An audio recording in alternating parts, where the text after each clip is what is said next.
So hello all, and today we are going to discuss about the ethics paper. Ethics का paper ऐसा paper है कि आपकी rank को बना भी सकता है, बिगाड़ भी सकता है, आपको लिस्ट के अंदर भी कर सकता है, बाहर भी कर सकता है। बिकॉज इसके अंदर जो हार्ड वर्क है वो डिफरेंट टाइप का होता है। वो जीएस की तरह नहीं है कि आपने जिस तरह जीएस पढ़ी है ना, जीएस 1 2 3 4 की मैं बात 3 की बात कर रहा हूँ। तो ऐसा नहीं है कि इसमें आपको उसी तरह के हार्ड वर्क करना है। आपको इसमें हार्ड वर्क करना है, लेकिन इसमें आपको थोड़ा डिफरेंट डायरेक्शन में आपको करना है। ठीक है, अब वो डिफरेंट डायरेक्शन कैसी है वो हम डिस्कस करेंगे ऑल द वे। एंड उससे पहले आज एग्जाम्पल्स की लिस्ट में आपको बता देता हूँ कि अक्सर जो सबसे ज्यादा सर्च आप करोगे नेट पे जाके कि हमें एग्जाम्पल्स मिल जाएं, एग्जाम्पल्स मिल जाएं। बिकॉज मेरे टाइम पे भी मैं इसी तरह से सर्च करता था कि एग्जाम्पल्स मिल जाएं, क्योंकि स्टैटिक कंटेंट काफी होता है ना। स्टैटिक कंटेंट मिल जाता है, ठीक है, लेकिन आप जब करंट से रिलेट करके कोई एग्जाम्पल ढूंढते हो एथिक्स का तो वो मिलना मुश्किल हो जाता है। तो उसी के बारे में आज हम डिस्कस करने जा रहे हैं। ब्रीफ इंट्रोडक्शन है मेरे बारे में, आप देख सकते हैं। And now let us move on. तो आज हमारा टॉपिक क्या होगा? हमारा टॉपिक है how to use examples in ethics GS 4। So let us सी।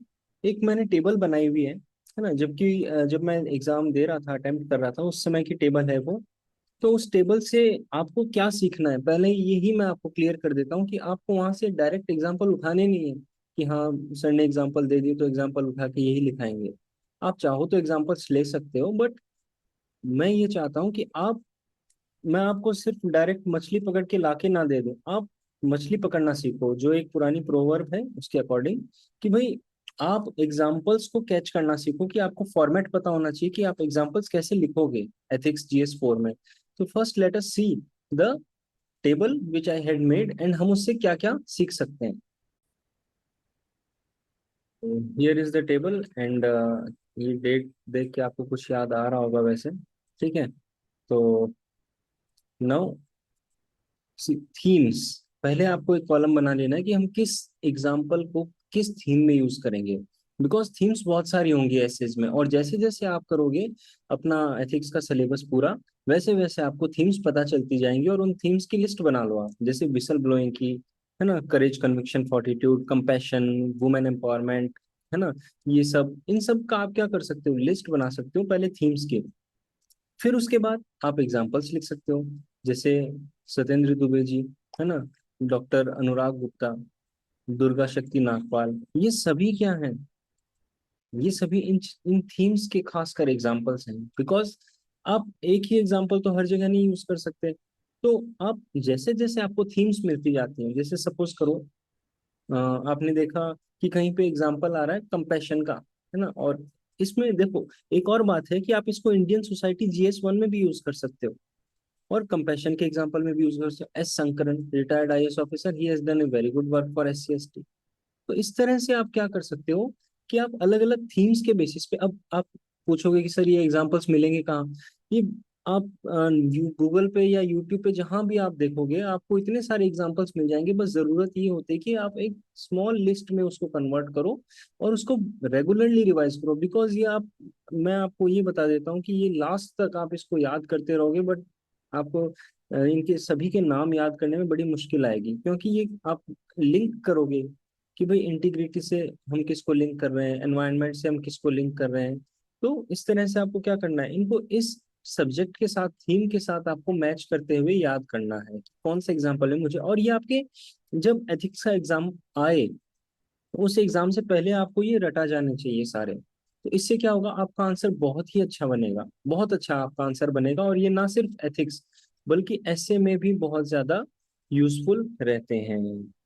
और यही आपको हर जगह, अब जैसे कंपैशन है जिसका एंथ्रोपोलॉजी में ऑप्शनल है, उन्हें पता होगा कि ट्राइबल वेलफेयर में दिव्या देवराजन मैम का बहुत ज्यादा क्या है, बड़ा रोल है। तो इस तरह से आप क्या कर सकते हो, ये अपने ऑप्शनल में भी यूज कर सकते हो। मैं आपको बता रहा हूँ कि ये एंथ्रोपोलॉजी का है एग्जाम्पल, बट अगर आपको कोई अपने सब्जेक्ट से रिलेटेड भी मिले तो आप उसको यूज कर सकते हो।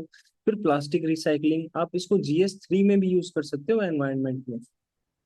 तो इसका सिर्फ एक लिमिटेड यूज नहीं है इन एग्जांपल्स का, इन एग्जांपल्स का हर जगह आपको यूज आएगा। जीएस 1 ले लो, जीएस 2 ले लो, 3 ले लो, 4 ले लो, या ऐसे ले लो। अगर आपने एक बार ये लिस्ट बना ली, इस तरह की आपने एक बार लिस्ट बना ली, तो ये लिस्ट आपको हमेशा काम आएगी, सारे पेपर्स में काम आएगी। As an example. और जिस पेपर में ज्यादा एग्जाम्पल मिलते हैं, रियल लाइफ से ज्यादा कनेक्टेड होता है इन्विजिलेटर, उसमें अच्छे मार्क्स देने का काम करता है। जैसे अब सोशल इविल्स रिफॉर्म्स की हम बात करें, है ना, तो एक एग्जाम्पल हो गया। फिर उस तरह से एनवायरनमेंट, इनोवेशन, ग्राउंड वाटर, तो यहाँ शालिनी अग्रवाल।